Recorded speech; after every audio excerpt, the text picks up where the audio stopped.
Ей, ти! Да, ти. Ти си различен и специален, с една дума неповторим. Роден си с призвание и ти е писано да го следваш. Няма да ти наговоря тонове приказки за това, че трябва да учиш, за да си намериш добре платена работа. Само ще ти кажа, че ти имаш нещо вътре в себе си, което трябва да отключиш. Скрит талант или способност. Аз вече открих призванието в живота си и то е информатиката. Макар че съм все още на 17 и не знам точно в коя област от нея да се реализирам, знам, че тя е грубият чертеж на моето бъдеще. Било то уеб дизайн, графичен дизайн или програмиране, аз знам, че имам път, по който да тръгна. Най-голямата наслада е, че ще превърна хобито си в работа.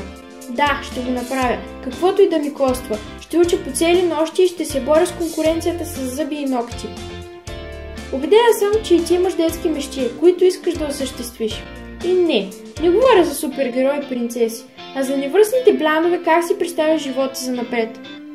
Каква кола ще караш, какъв дом ще обзаведеш, какво ще работиш? Времето на фантазиите приключи. Сега е време да ги направиш реалност.